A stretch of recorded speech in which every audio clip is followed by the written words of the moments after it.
You can have a very rigorous education that's, you can call out a lot of knowledge, a lot of facts. But if you do not have character, then it was C.S. Lewis who said that then we are creating clever devils. Hello and welcome to yet another episode of the I Am Curious, Help Me Understand podcast. It's a joy to have you always coming back to hear these conversations that I am curious about, and I believe that you are curious about too. What would you say is educating a child? Education, I like to borrow from Webster 1828 dictionary. We all have stories to tell about our schooling journeys, how we went to school, the teachers we had, the classmates we had, or maybe you school at home. When you think about it, was that the best kind of education? Or is there a better way? I'm a teacher. I have a bachelor's and a master's in education. Oh, wow. But when I went to teach, my dreams began getting shattered because I realized that I cannot form that heart-to-heart relationship with a student because education is heart-to-heart. In today's episode, we will be exploring what homeschooling looks like. And our guest today is one who has done homeschooling for all her children. And today she will be sharing with us how does that look like, why did she choose to go the route of homeschooling and not the regular kind of schooling. What informed that decision? That's a good question. It's because Is one way of educating a child better than the other? And what really is education? What goal does it aim to achieve in a child? These are the questions we'll be exploring today. Also, nobody loves my children the way I love them. Definitely. The parents God has given them a deep love, an unconditional love for their children. And it is their duty, it is their responsibility to educate their children, to govern the education of their children. We are glad that you are here to join us in this conversation. If you have any questions, write them at the comment section and we'll be sure to answer them in the next episode. Welcome and enjoy. If you're yet to subscribe to this channel, this is another wonderful time to invite you to join this community as we continue to learn together. Thank you, Elizabeth, for hosting us to have this conversation around homeschooling. I think it's something that I have been very curious about, especially somebody who aspires to have a family at some point and educate my children. I've always wondered which is the best way to go, and I hear the people who do homeschooling, the people who take people to Christian schools, the people who take them to normal public schools and all that. And there's a lot of thought around how should you go about educating a child. And since you have done homeschooling all your life for all your children, I thought it will be very nice to have a conversation with you around that. So maybe just to begin, what would you say is educating a child? Well, before I answer that, I would like to commend you that you're even investigating homeschooling. It's really exciting when I see young people wanting to figure out how will they educate their children, because it's not automatic anymore to know how to educate one's child. And education, I like to borrow from Webster 1828 dictionary, which is very much defined, uses biblical thinking to define what is education. And in that definition, he points out education is enlightening the understanding, correcting the temper, forming the manners and habits of youth. Enlightening the understanding, correcting the temper, and forming the manners and habits of youth. Wow. So that you can fit them for usefulness in their future stations. Wow. So you can see that there is that aspect of knowledge and understanding to enlighten, because a child doesn't know much. Yes, definitely. And they need someone to guide them, to teach them, to tell them. True. And then correcting the temper. A child needs to be disciplined, and they need to learn how to discipline themselves so that they are attentive to instruction, attentive to what is around them, and continuously learning. And forming the manners and habits, that whole idea of forming the character. The character you want to see in the child. Exactly, because you can have a very rigorous education that's you know, you can call out a lot of knowledge, a lot of facts. But if you do not have character, then I'm not sure that it was C.S. Lewis who said that then we are creating clever devils. You know, Wow. So that's when the focus is on more on just giving knowledge and information without focus on the manners and character. Exactly, exactly, yeah. Interesting. And when I think about that, whose responsibility is it to do that? Whose responsibility is Yes. it? You know, I'll just tell you a little story. A few weeks ago, I was clearing up at my parents' home. And I saw old books that I used as a student. Oh, wow. And this was a standard 3 composition I'd written, and the composition was on manners. Wow. And I was struck by a line I wrote as an 8-year-old, Yeah. saying, some children have bad manners. It is the responsibility of their parents to teach them to have good manners. And I thought, oh, wonderful. That is really brilliant of a 3-year-old. Yes, true. But it is the responsibility and the duty of the parent to educate their child and to govern the education of their children. This is a God-given responsibility because children are given to parents. Parents give birth to children. Yes. And also, nobody loves my children the way I love them. Definitely. The parents, God has given them a deep love, an unconditional love for their children. And it is their duty, it is their responsibility to educate their children, to govern the education of their children. Wow, amazing. So, but then when I think about the reality in the world today we live in, a lot of business, capitalism, and the need to make ends meet, that responsibility, I think, many times has been relegated either to the school or even nannies in the home and everything, because parents are quite busy. I don't know, when you look at your life going backwards, how was it? How was education done for you in the family, and how was it growing up, and how did you maneuver that and finally coming to the point of choosing that I want to do homeschooling for my children? Actually, I would say my school life was quite positive. And when I think back, what made it so good? My mom was a teacher, a kindergarten teacher. Nice. And in those days, good old days, kindergarten was, you know, you go in maybe at 9 o'clock. By 12:30, you're done. You know, 3 hours, 3.5 hours, all the way till you're 5 years old. And even when we went to primary school, standard 1, 2, and 3 was till lunchtime. Wow. And we went back You're home going back to in the afternoon. home. Wow. And it's only when we're in standard 4 that school extended till 4 p.m. or 3. Actually 3:20, I remember, was our home time, 3:20. 3:20. But so you know why that was positive for me is that I remember growing up with my mother. You know, I would leave school, go home, and she was there. She was always there, always there to guide, to nurture. And that was special. In those young years when I really needed, you know, that parental care, and that was for me and my sisters. She was available. So, and then primary school after that, when we were mature, we continue on with full day school. As I said, till 3 o'clock, 3:30. Yeah. We go home. It's only in standard 7 where if students had a difficulty in a certain subject, you'll see them getting tuition. I don't remember staying up till 10 o'clock, till 12 midnight doing homework. Wow. Our homework was an hour long, at most 2 hours if you're in an exam class. And I'll tell you, and I think you can testify. Yeah, true.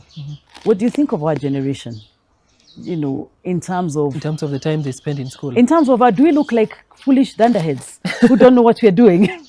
You know, I think people have grown up to raise good families, take up responsibility in society, take positions in government, in private enterprise, very successfully. Yeah. Despite, and maybe, in fact, I will say because of that kind of education that was very considerate of the different ages and stages of a child.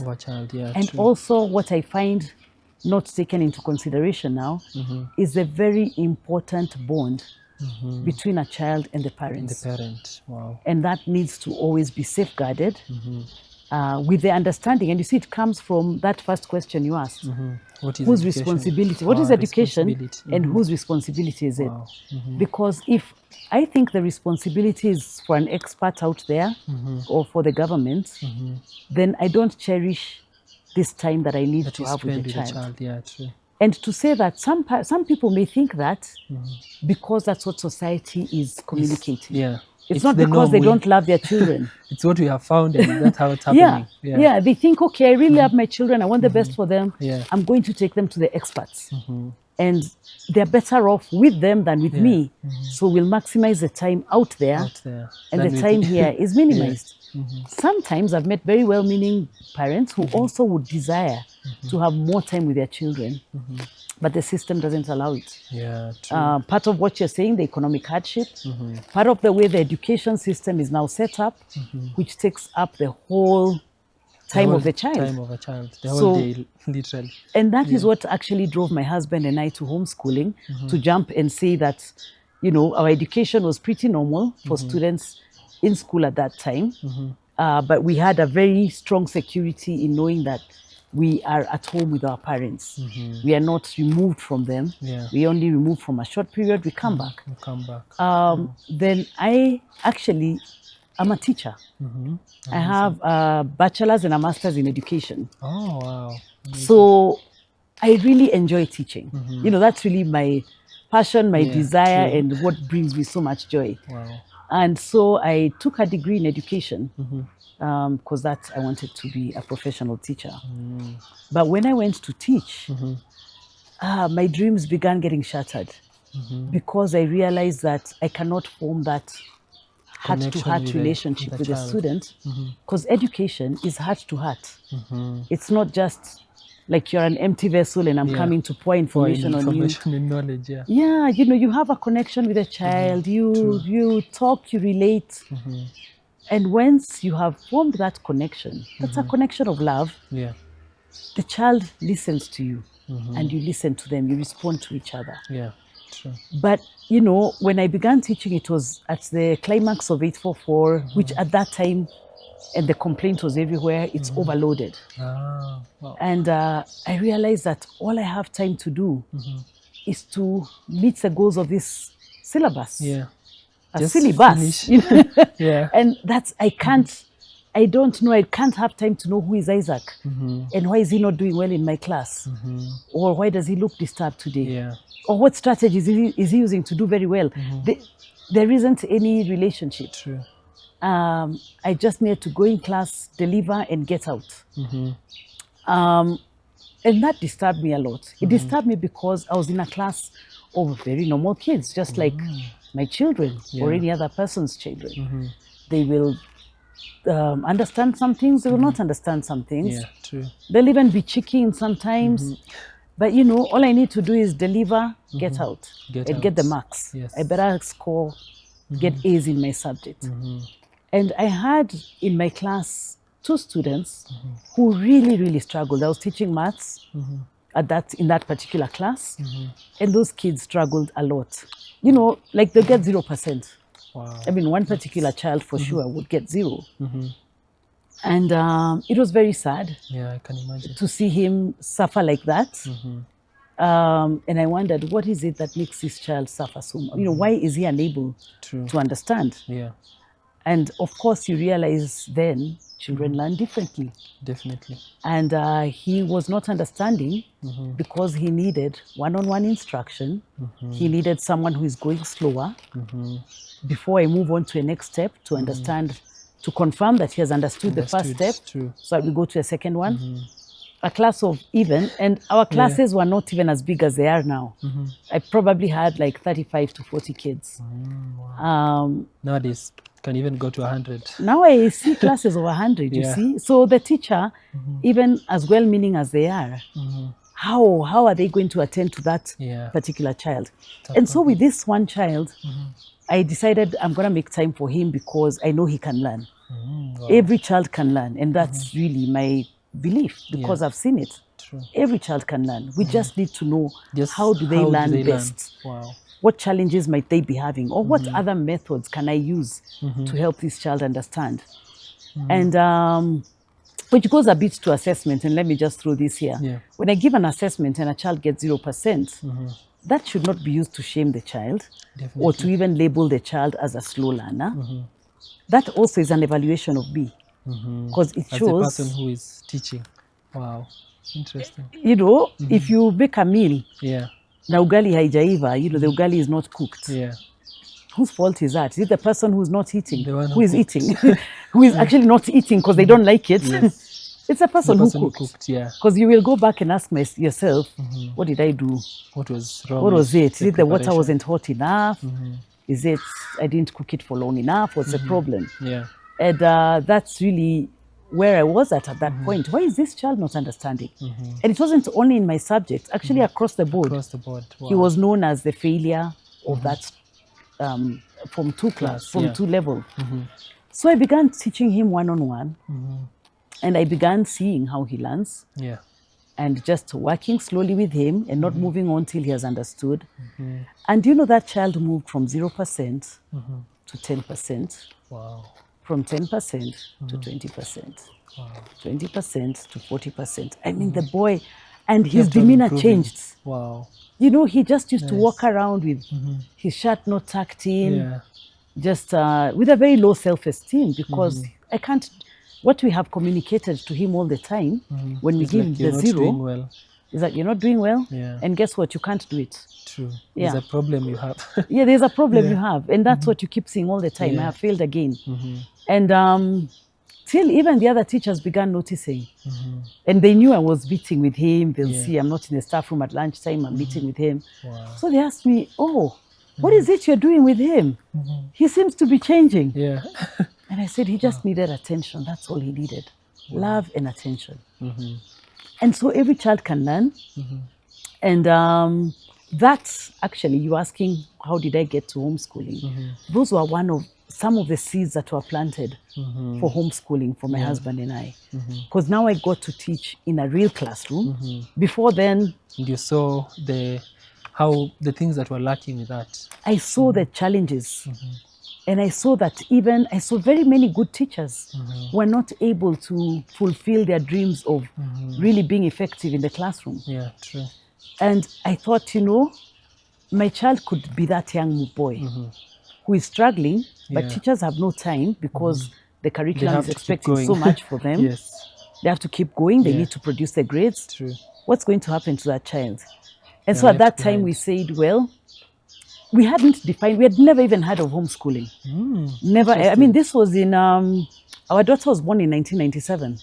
So by the time we are thinking about school, the one decision we had made also was, when our child is born, I will quit my work so that I can stay home and raise her. And that's what I did. So I was with her for those early years. Then we thought... And what informed that decision? What informed that decision? That's a good question. It's because we understood that the foundation years are very critical. And if we are both at work, a stranger is going to bring up our child. Definitely. Because it will be a house help. True. She could be very good, but she's a stranger still. Yeah. We don't know her values. We don't know where she's coming from. Yeah. We can through an interview, but that's not the same as knowing somebody. True. Yeah. And they're going to be an influence on our child and our children to come. Definitely, because they spend more time with them. They'll spend the majority of the time, you're exactly right. Yeah. The majority of the time that child will spend with a stranger, not with us. Yes. And we are the parents. I probably did not at that time have the language to say, this is what God has given the parents to the child to us. Yeah. And it is our duty. But I recognize, I think every parent has that within them, the desire to give the best. Yeah. For their child, and to really, it's just that sometimes we are not clear on what really is the best. What is the best? Yeah, and the you intentions are good, but the outcome is. And many who want to give the best will say, okay, I'm going to work double hard. I used to leave work at 5 and I'm going to get another job. So I'll be coming home at 10. Give them the best life. Give them the best life so they don't suffer the way I suffered. But what a child needs is the parental love. Yeah, that's the best you can give them. It's not about the money you're going to bring. And God honors that. Yeah, definitely. And so at that point, we were very convicted and knew this is what we want. We want our children to have us as their parents and for us to raise them. For God. And so we did that. And that's another whole story of how God provides even when you do the craziest things. Because I quit my job at the same time, that was the time my husband thought is the best time for him to leave full-time job and go into business. Wow. I thought, oh man, how are we going to survive? We lived in a very It's a bold small place decision. and we are thinking, now we are getting a child. So we need a bigger place. Yeah, So that means higher rent. How are we going to do this? definitely. And it was you've just a quit your step at a job. time, a step of faith. Sounds foolish, sometimes sounds very simplistic, but really to say that works. Yeah. It is true. God works. He honors the decisions we make. Now, I'm not saying you'll be rich and wealthy and have everything you need. Yeah. I'm just saying that the same way He provided for the children of Israel in the desert, You'll also He will provide you day to day. Wow. Maybe tomorrow's you don't have, but today's you have. And so when the child was 3 years old, our firstborn daughter, like any other parent, you begin now looking around. Where shall we take them to school? Yeah. Now I had my memories of what I thought this is what 844 looks like. It's too much. You've gone through it, you've taught. I've taught. I didn't learn through at 844. I learned through the previous education system. It was, if we call it by the years, because we always call them by the years, right? Yeah. It was 7 years of primary, 4 years of secondary school, 2 years of high school, because there was Form 4 and Form 6, O-level and A-level, and then 3 years university for a regular course, and the other courses for 5 years. Oh, wow. And that had been very, very, very comfortable. I mean, it was hard, it was rigorous, but comfortable. Wow. I didn't, and I say comfortable when now I compared it with 844. 844. Where I saw students staying up till midnight to do homework. Wow. And I thought, what is that? Is that a PhD? Not for primary school. Your child has carried a box of books, looks like a box of books. And it's every day. And it's every day. It's not just exam time. It's not just for the top class. It's even for the young people. And I thought, this is crazy. What are we doing to these children? Yeah. So when our child came and now it's time to think about school, we thought we don't want to take our child through what I experienced as a teacher, seeing what the children were going through. But we thought, well, you know what, maybe private schools will be better. So we began looking around for private schools around where we lived. And the private school we found was one that was really scoring very highly in the national national ranking. And we thought, well, yeah, this is a good school. Only for us to discover what they needed for the child to get, for them to get high ranking. Our child, we're going to enroll her maybe when she's 4 years old. And they said, yeah, she can come half day for now. But by next term, she needs to be coming full day. By the time she's 5, she needs to be coming on Saturdays. Wow. I said, wait a minute. What's going on here, How old is she? At that time, she was 3.5. So we're looking at, by the time she's 4, let's put her in school. And then get 5 up to Saturday. Yes, so now they're saying 5. I'm not sure I said that. Not grade 5, no, 5 years old. 5 years old. That is the equivalent of PP2. Yes. And maybe they were saying PP, now after you finish PP2, class 1, you finished 5, now you're in standard 1, which is now called grade 1. Yeah.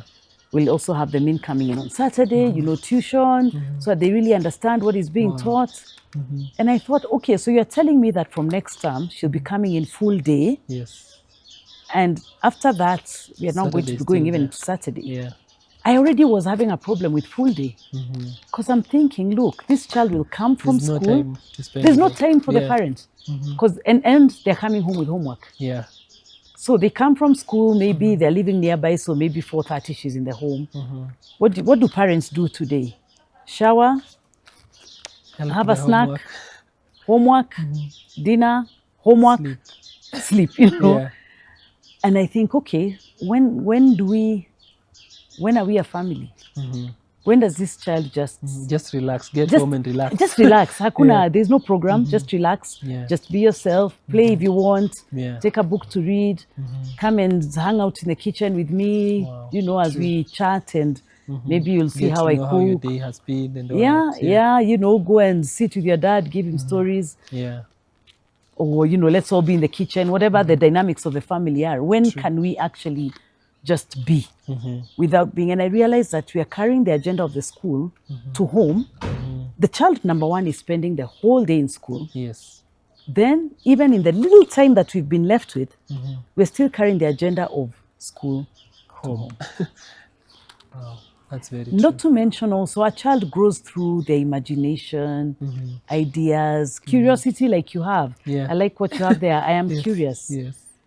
You'll not be curious, or you'll not be able, you may be curious, you'll not be able to pursue your curiosity when your time is packed like Yeah, this. You know, when definitely. there's a program You need for some every minute of free your time. day. And that disturbed us a lot. So we didn't enroll in that school. And we wondered, what are we going to do? And then we discovered some very high-cost schools that were quite far away from where we lived. Wow. But which said, oh yes, we understand a child is, you know, Needs they time need to with the play, child, with they the need to parents. relax. So yeah, we have play-based learning, and they can go home at lunchtime.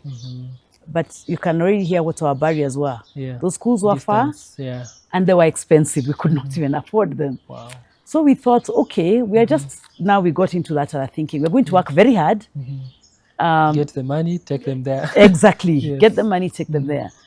But God intervened, Wow. thankfully. Before we could work hard and get the money and take them there, which was not going to happen. You know, it's a matter of time True. also. Definitely. Some friends of ours came and visited us. They were Americans who had lived in Kenya for a while as missionaries and had since gone back home. But they happened to be back in the country at that time. And, you know, they're just talking and they're asking, what are you thinking? You know, what's going on in your family? What are you thinking about your daughter? Is she about to go to school? And we said, well, yeah, we are thinking of school, but these are the situations. Yes. They said, well, you know, Liz, you could homeschool your child. And, you know, homeschool. Like, That what was is the that? first time ever in my life Wow. I had the word homeschool. And they Interesting. explained to us it's where a mother stays home or a father, but often it's a mother, you know, looks and teaches a child at home. Now, remember, I'm a trained teacher. Yeah. Oh, I fought that with everything in me. So wow, that's so ridiculous. Yeah. A You're child used needs to be in a going to classroom. Yes. There needs to be, you know, some other children to compete with. We need to know whether she's number 1 or number 10, so that we can tell her work harder. Yes. Where is she in the ranking of the school? Exactly. She needs to have friends. Yeah. Now I can't just be her only friend. True. You know, I had so many questions. I really just thought this is the worst idea Yeah. ever. You know. But you know, she said no, and she had brought some little books, like, you know, just how you bring a gift for a child. Wow. And one was a little reading book, another one was like with little puzzles, you know, color this, Yeah. match which picture goes with which one. And she said, you know, homeschooling is not very complicated. Your child is just about 3.5. Yeah. Why don't you just use this book that I brought? And Go through teach that them. with her, do a page a day, read this little book to her that I brought for her reading, get others books like this, and then go shopping with her when you're going shopping. Wow. If you're going Bible study, go with her. And they'll be learning. Yeah, and they'll be learning, exactly. If you're visiting your mother, go with her, because education happens from the child, from the time the child is born, Yeah. and actually from the time the child is in the womb. Yes. So just continue. She's learning. Already she's talking very well. It means you've already been educating her. Wow. We can That's how see they she have knows picked how up to greet language. people, how to, you know, remove things from the table, because she was 3.5. So all the things that 3.5 would be doing. True. You're already educating her. Just continue what you're doing. Wow. Can imagine something you've never heard about. Something I'd never heard about. And so I thought, well, you know what? I don't have too much to lose. After all, we're going to go to that other good school over there. So I'll just do this for maybe a term or two. And surely by the time now next year, we will move her. She'll You've go to gotten that school. Good money. Now, my husband was very opposed too, because he used to leave for work sometimes very early, and he'd see children dozing. You know, the way they're Yeah. picked up at 5 o'clock and they're dozing in the car Yes. or in the school van. And he said, this is So much pressure punishment for the to your child. children. Yeah. There's no way we are going to have our children leaving the house at 5 o'clock Yeah. to now be like bus conductors going to pick up everybody. Yeah. And they have to wait, going all around. Exactly. So even then, even as we are hoping for these other better schools, which we identified as better schools, he said, we have to live near the school because right now we live very far. Yeah. It would mean we need to leave at 5 o'clock to beat the jam to get the child to school on time, and we're not going to have our child in the school van at 5 o'clock. True. So It's too early. So now you see we had that challenge. But I said, well, anyway, by the time next year reaches, we will have moved home. Yeah. And I began Be closer seriously to the looking school. for houses in that direction. Wow. And we even went to a school and did a booking in that school. Nice. And because now I was very confident by the next year we you'd can have- transition. So I said, okay, I'll homeschool for it was about 2-3 terms. It's okay, I'll do that. And so we began homeschooling. Wow. Yeah. The next part of the story is that we did get to move to that side of town, Closer to the school. closer to the school. And I'll tell you, I had been homeschooling now for about a year. Yeah. I think I even forgot I had made a booking because I was really getting into homeschooling. Oh, interesting. Yes. I thought you'd be looking forward to. Because you see, now we had established a rhythm. Yeah. I still had it in my mind we are going to go to school. But I had now begun buying books, teaching her. My biggest worry also as a teacher, because I was trained as a high school teacher, Yeah. was how do you teach a child how to read? I was very worried my child will never know how to read. Because I thought, I've only taught children who already know how to read. What am I going to do? Yeah. Never mind. Anyway, that's a different story because I'd done my master's on reading and its effects on learning, but not how to teach to read. I just looked at the effects of reading. Because reading involves teaching the syllables and everything. Exactly. It's a syllables. Mixing the letters, consonants and vowels. Exactly. So how do I do that? I don't know. And just when I was really thinking, okay, I don't know what I'm going to do. My child will never know how to read. I visit a friend, and this is God's providence every step of the way. Wow. I visit a friend, and as we are talking, she says, oh, Liz, your daughter looks like she's now keen to get on with reading because she knew our family. I have a book over here. You might be interested in it. Interesting. She pulls out a book, and that book was just perfect. Wow. We began using that book 20 minutes every day, teaching our daughter how to read. Just 20 minutes every day. Wow. And it was nice phonetic approach to learning how to read, learn the sounds, learn how to Combine them and form combine them, words. decode a word using phonetics. Excellent. Wow. Amazing. So now this is where the story intertwines. The school calls me where we had made a booking. Yeah. And says, Liz, we still have your booking. Are you going to still take it coming? up? It was a very competitive school too in terms of in demand. Are you going to take up the booking? Because we had reserved it. You made a booking. Yeah. And there are people waiting on the line. And there are people waiting. And then I'm looking here and saying, but she's learning how to read. Yes. So now you see, this was almost like my, what would I call it? Homeschooling 101. Homeschooling 101, but it was also my biggest triumph because this was my biggest fear. Yeah. And now the thing I feared most, I was It's beginning happening to now. see success. Wow. Nice. So number one, I wasn't willing to share this success with anybody. Yeah. Number two, I thought, well, I know people teach reading in different ways and we are not yet done. Yeah. I want to finish this. Yes. When we are finished, so that then she's solidly reading, she can go to school. Yeah. So then we are not needing to mix this and that. Wow. Amazing. So we turned down the offer. Wow. We said no. Let's homeschool. After I consulted with my husband, we said no. Yeah. Let's continue one more year And see how it goes. and see how it goes. Wow. After she's learned how to read, we now get into using real books to learn history and geography and science. Wow. And I began enjoying those things. In school, I hated history. Somehow I just... At this point, do you have any sort of curriculum or it's just... Now I was beginning to get a curriculum. Before I was the only curriculum, as it were, that I was using had been the book, the reading book. Yeah. And now other things we were just, count this, these are numbers, just kind of creating it as we are going along. Yes. But now that we've done one more year, we began now looking at curriculum, Nice. which was also quite interesting because I was already going to our bookshops and looking at what we could use. Then I met a whole bunch of missionary families who used to homeschool their kids, or about 6 families. Oh, wow. And They're here, doing it together, or if each no, family everyone was individual? teaching their child at home, but once a week they would get together for the children to learn how to write stories and tell stories. Amazing. So when I meet this family, they said, come and join us, come and see what we do.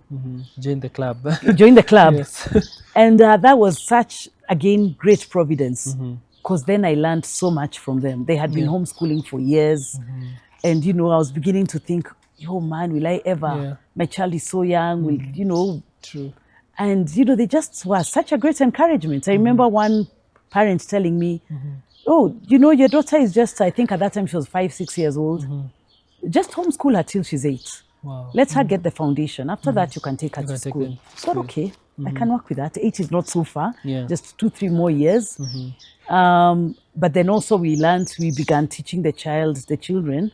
I became part of that group where we're teaching children how to tell stories. You know, write a story and tell it.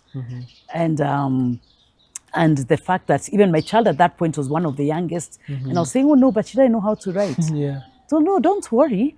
Just let her tell you a story at home and you write it for her. Wow. And then when you come to, we called it the Writers Club, you just stand in front with her and read her story.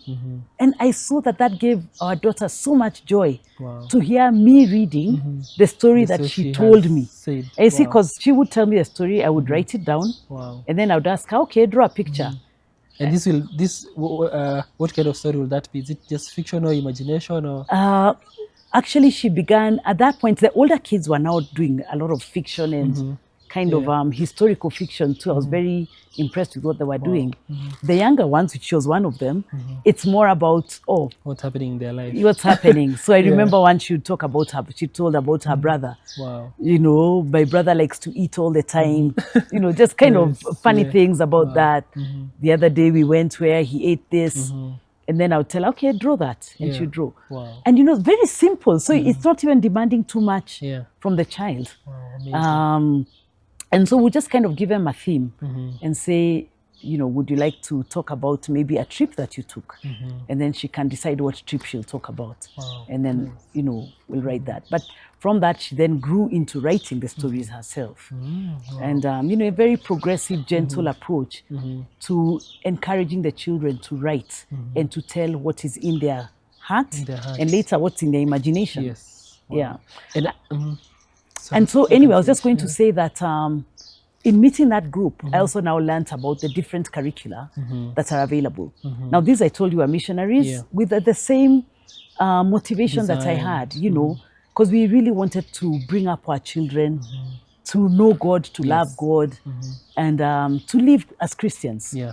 And so they that was pointed not offered me. in schools. Sorry?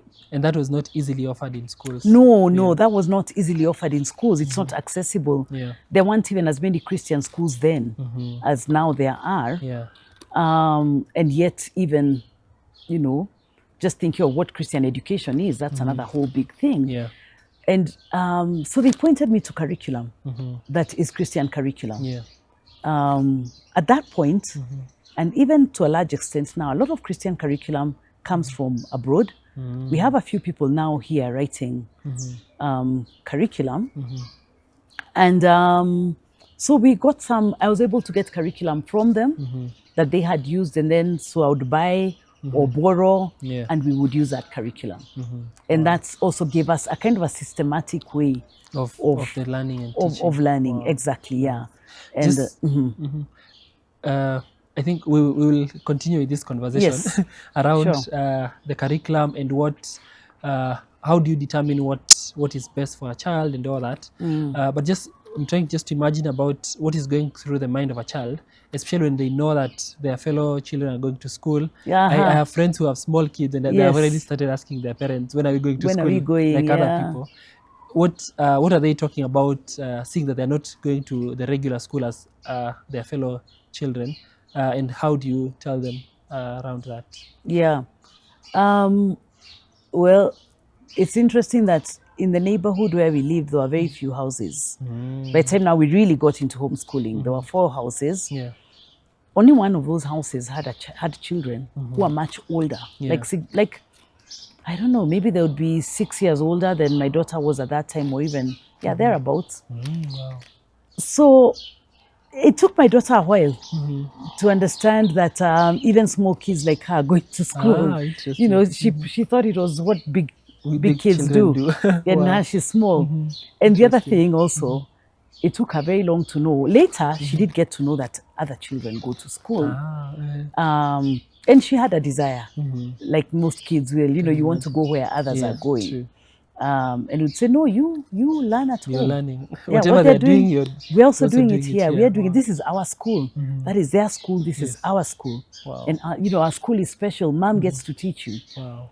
Now, it also took her a long time to know that schools have long holidays. Because I would never give them long holidays. Because you think, hey, you're here and I'm here. We're always learning. Definitely. Unless we are, we could plan, we're taking time off. Yeah. We're going to visit family, or you're going away on holiday. And sometimes I would reduce the learning. Like, okay, maybe we're only doing English, or we're only doing maths. That was what I called a holiday. Wow. She had no idea that kids take a whole, like a month off. Not touching and books. In December, 2 months off. Yeah. So she did learn one day. And she said, then she started demanding her rights. I also want a holiday. Yes, I also want a holiday. Interesting. And so anyway, and also as they develop the friendships with other kids, you also want them to be on break when other kids are on break. True. So then they can get to play with them and form other friendships. And especially when we moved to a neighborhood that had a lot more kids, and that made sense, that they would take breaks when others are also taking their school break. But, in terms of wanting to go to school, it just kind of helps them settle into the idea that this is what school is for you. And of course, as they got older, those would be more constructive discussions about what really do we want to get there, and what are we getting at home. We did try out school for 2 of our children. Wow. And unfortunately, or fortunately, I don't know, in the grand scheme of things, but it didn't work out for both of them. For our daughter, it was just, she could not understand the waste of time in school. She said, look at what we are doing in a day. I do this in 1 hour. Why does it take her? Why do I need to be there a whole day just to learn this? And sometimes that's the reality of school. There's so much more that gets taken up by the time, they're going for break, they're coming back. Whereas at home, but in 10 minutes. You're always there. You're always there. There's just so much fluff. Or even in a classroom, you have 40 children. By the time everyone has understood, or the concept that is taught in that 40-minute lesson, if it's one-on-one, it's taught a lot faster. Yeah, true. And that's why tuition works. That's why children have tuition and they succeed. It's really just that same principle. That now I'm teaching you one-on-one. It's personalized. It's personalized. I make sure you understand. And then I don't need to make sure that John, Peter, Susan, Kamau, Onyango understand. It's just you. So it is also quite intense though, because there's no one else to answer the questions. It's just the students that you're working with. But that's why then, even when it's one-on-one, you're taking it in pace. You're giving breaks where breaks are necessary.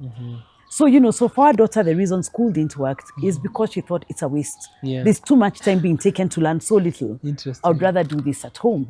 And so she lasted all of 2 weeks and came back and said, I want to come back home. At that time, she was about, I think she was about 14, 15 years old. Interesting. So sometimes it's things like those. And that then became the way that we educated them. We just then stayed on with homeschooling for them. Good. Yeah. Amazing. I see time is gone, and I'd love to get deeper into how that looked like, how maybe daily routines look like, how what shaped the curriculum, how do they come to, how does homeschooling shape a child for career, for social engagement out there, and life after that. So I think we shall do a part 2 on that. Okay. But I think that has formed a good base for our discussion, just to understand why somebody would choose homeschooling over the other kind of regular schooling.